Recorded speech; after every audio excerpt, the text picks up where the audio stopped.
Okay guys, okay, hari ni hari Rabu pukul 1. So, ke mana kita pagi-pagi ni?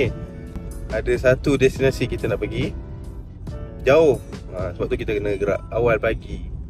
Ke mana kita? Nanti tunggu sampai hujung video.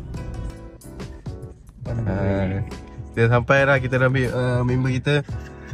Kita ke mana ni? Kedah dah, kita bawa tergila kita Kedah. Pukul 1 pagi 1.20. Tinggal lah.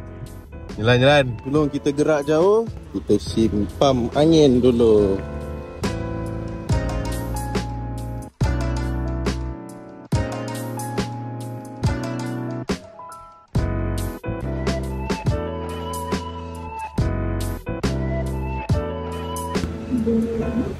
So sekarang kita di sekejap kita sampai Penang.